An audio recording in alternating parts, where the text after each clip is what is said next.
A partir de agora, juntos com você, em mais uma edição do nosso encontro Mulheres aqui pela TV Galega. Eu sou Denise Bichlin, sejam todos muito bem-vindos para enaltecer a capital nacional da cerveja, a nossa Blumenau, que abre o nosso programa de hoje com esse assunto, olhando para a capital nacional da cerveja, que se prepara para receber um grande evento agora no mês de março. Comigo aqui, Carlo Bresciani, que é um dos organizadores do Festival Brasileiro da Cerveja, de 12 a 15 de março, no Parque Vila Germânica.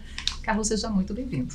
Muito obrigado pelo convite, Denise. É ótimo estar aqui e poder conversar sobre esse assunto que tem nos ocupado aí basicamente o ano todo. Pois é, uma corrida contra o tempo. Está chegando o momento para, de fato, abrir oficialmente mais uma edição do Festival Nacional da Cerveja, que agora para 2025 chega com muitas novidades, né, Carlo? Sim, começa daqui a pouquinho, né, de 12 a 15 de março.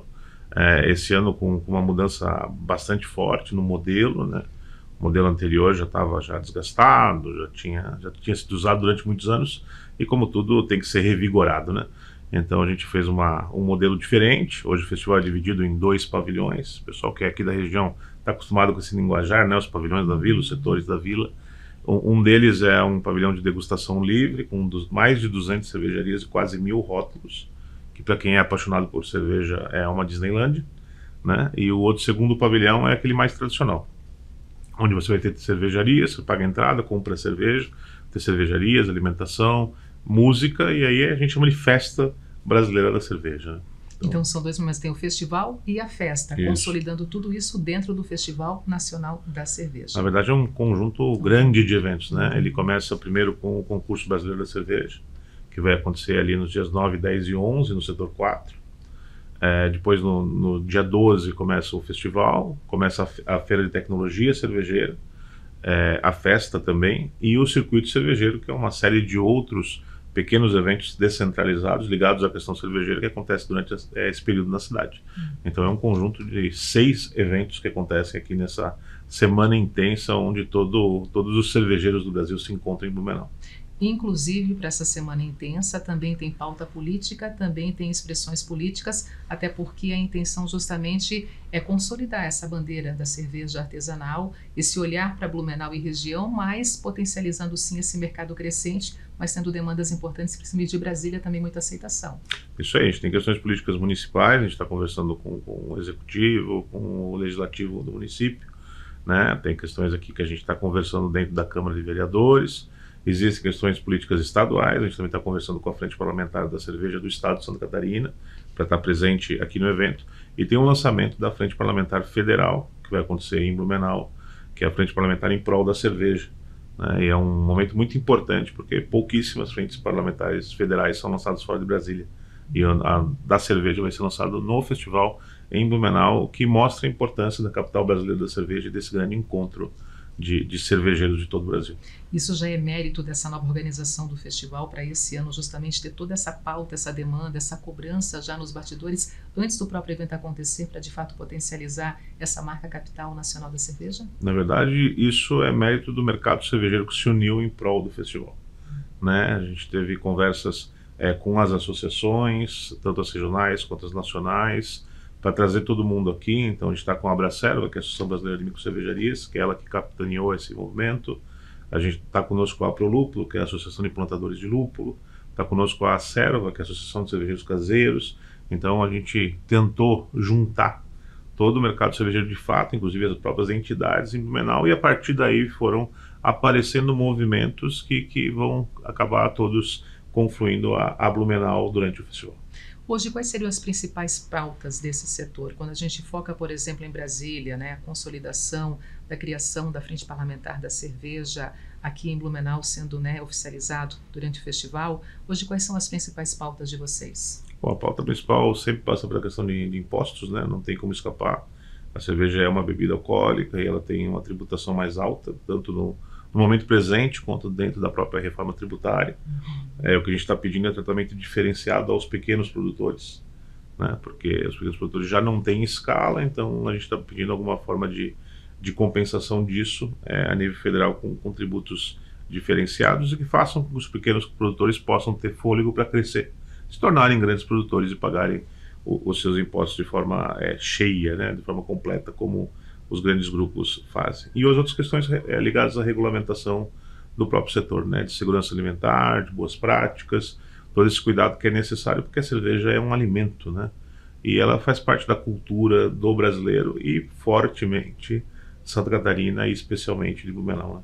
Ainda temos uma concorrência muito desleal da cerveja popular, a cerveja que está em todos os estabelecimentos, né, e da própria cerveja artesanal que mostra a sua qualidade, mas muitas vezes ainda não está presente, por exemplo, frente a frente com o consumidor?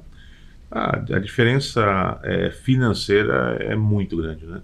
Então, obviamente que você tem aí uma agressividade comercial muito forte das grandes, né? Que em alguns casos, pouco a pouco, às vezes vão entendendo algumas das demandas das pequenas, mas não é sempre. E isso cria um movimento que de alguma forma tem que ser compensado.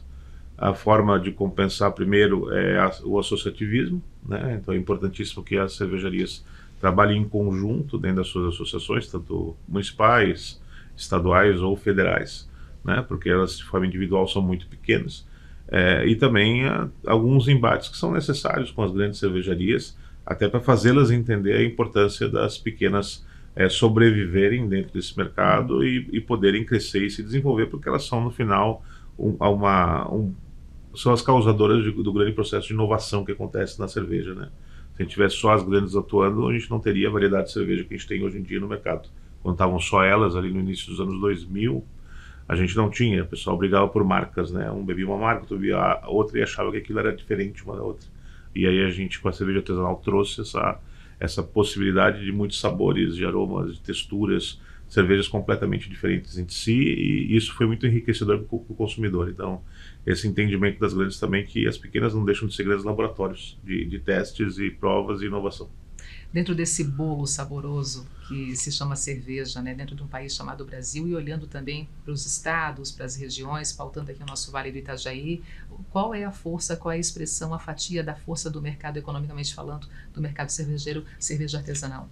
O mercado cervejeiro artesanal, ele, em percentual de litros, ele é muito pequeno, né? Então, hoje, nós estamos falando com algo em torno aí de 3% do mercado total em litros, mas o valor agregado dele é maior do que da cerveja de massa em geral, né?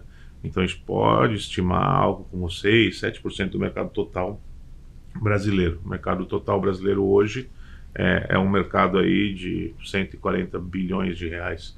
Então, se você trouxesse 6%, a gente vai estar falando aí de 8, 9 bilhões de reais no Brasil de cerveja artesanal.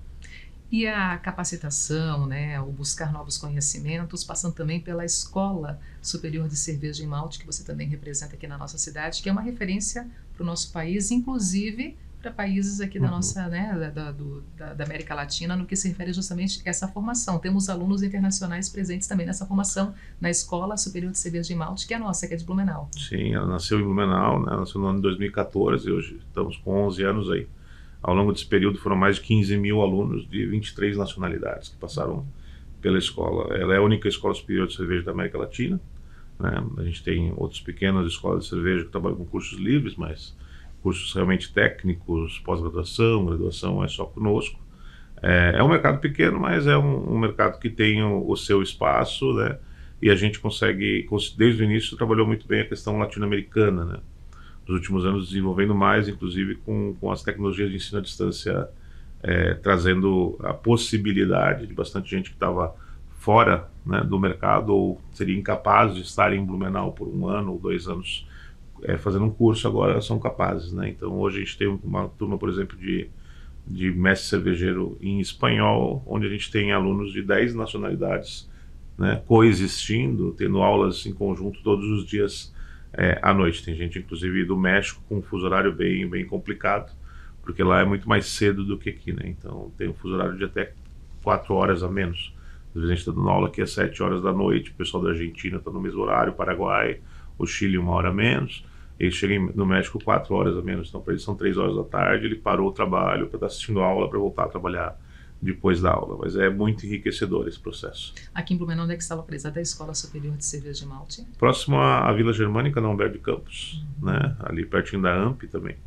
A gente antes estava no Salto do Norte, na nossa sede original, e a gente se mudou na virada de 2023 para 2024 para o centro mais próximo, e por coincidência estamos agora também aí nesse trabalho do festival, e estar ao lado da Vila Germânica tem nos facilitado bastante a logística.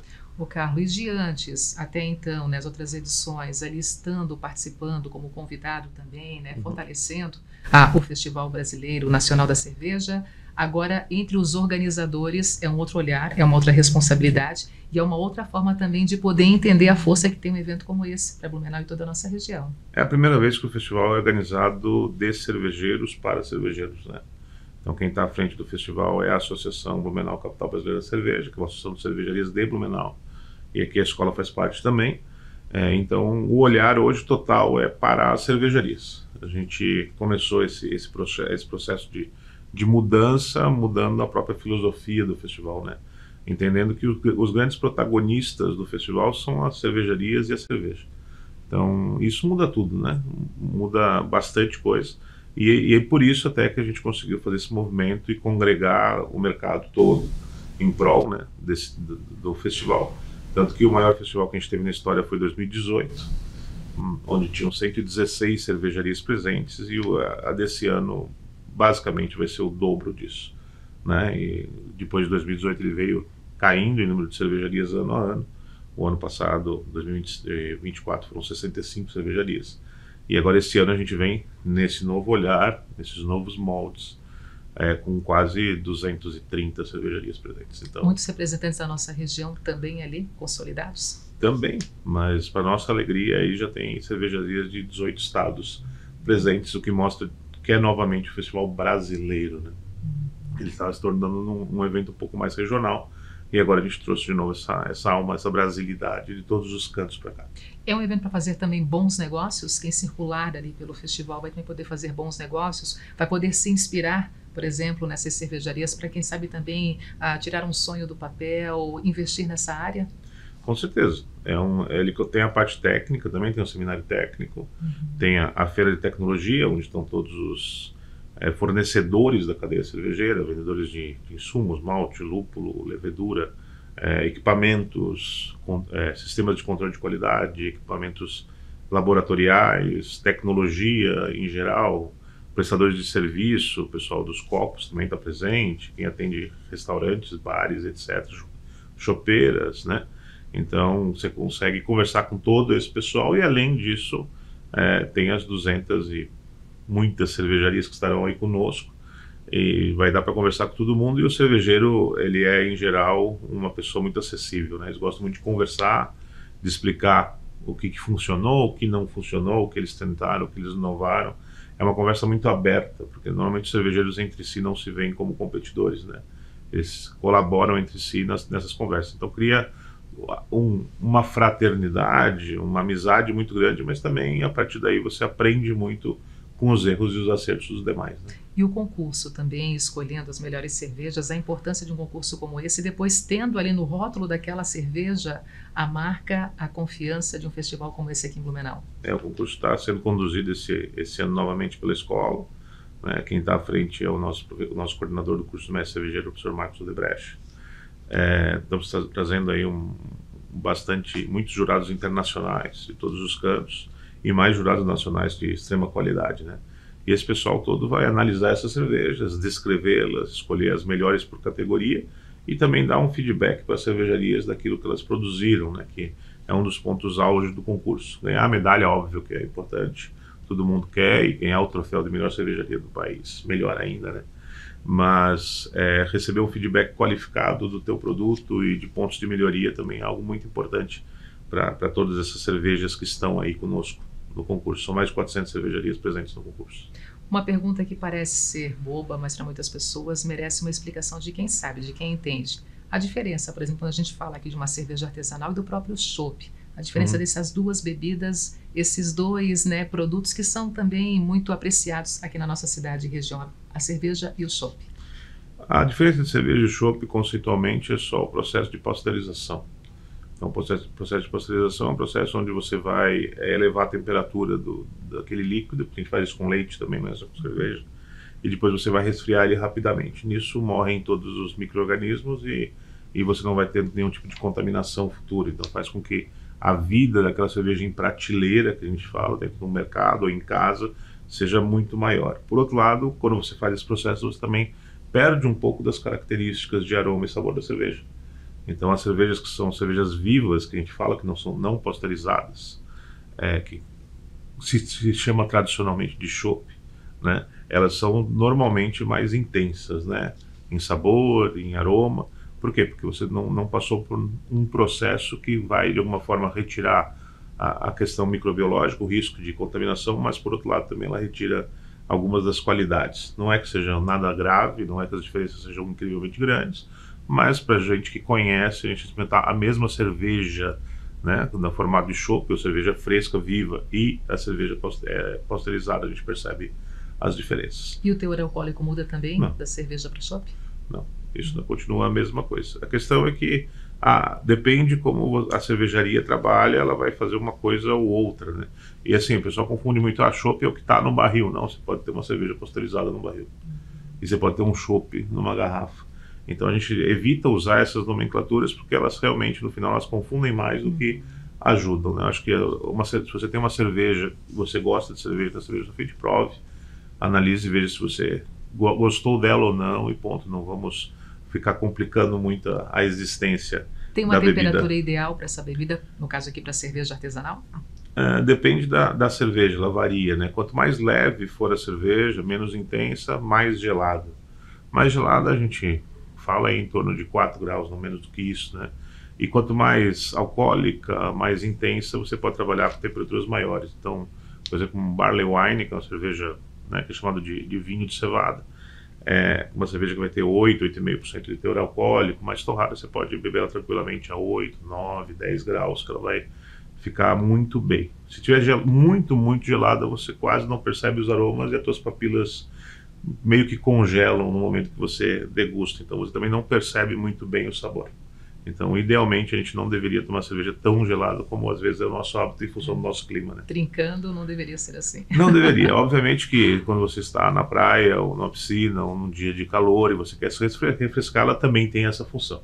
Mas você não vai aproveitar o melhor que ela tem, que o cervejeiro trabalhou tanto para construir, né? E por falar em aproveitar de cervejeiro para cervejeiro, assim é o Festival Brasileiro da Cerveja, assim será agora de 12 a 15 de março no Parque Vila Germânica, e o público em geral, o público quiser estar com vocês acompanhando, né, cumprindo essa agenda bem extensa, fecha com um convite para quem está nos acompanhando agora e também as coordenadas para conseguir os ingressos, né, esse acesso junto ao evento. Bom, vocês podem acompanhar tudo pelo @Festival Brasileiro da Cerveja, né, que está disponível nas redes sociais. E você pode também estar no nosso site, que é festivaldacervejablumenau.com.br. Ali estão todas as informações sobre o evento, todas as cervejarias, todos os tipos de ingressos, os horários de funcionamento de cada um dos pavilhões, as atrações musicais, o que vai ter de gastronomia. Toda essa informação está disponível, né?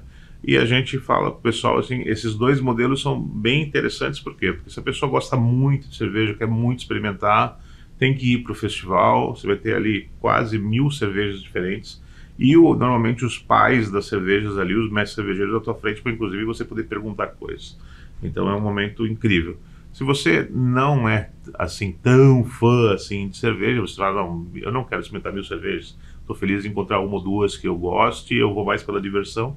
O pavilhão da festa é perfeito, porque vai ter cervejarias, vai ter muita opção boa também, vai ter as bandas, vai ter gastronomia, então ele é mais um foco de entretenimento. Então tem para todos os públicos, né? Essa foi a nossa ideia, fazer um evento que a comunidade local se sinta abraçada, que ela possa participar, se ela for super especializada ou não, ela tem as duas opções. Assim será o nosso Festival Brasileiro da Cerveja nesse ano de 2025, agora de 12 a 15 de março no Parque Vila Germânica. Carlos, muito obrigada por estar conosco, abrir o nosso programa de hoje com essa pauta bacana, essa pauta que engrandece também esse setor, que enaltece a nossa economia e que valoriza ainda mais a marca, a nossa referência Blumenau, a capital brasileira da cerveja. Muito obrigado a vocês aí pelo espaço. E temos que lembrar sempre que Blumenau, a identidade de Blumenau está muito ligada à questão cervejeira e a gente tem que ter orgulho disso. A gente tem que beber com moderação, tem que ter cuidado, tem que ter controle, mas a gente tem que ter orgulho da nossa história e da nossa identidade. E para Blumenau a cerveja é um ponto muito importante. Importantes lembranças também, obrigada, tá? E intervalo, e logo na sequência tem muito mais. Eu volto já.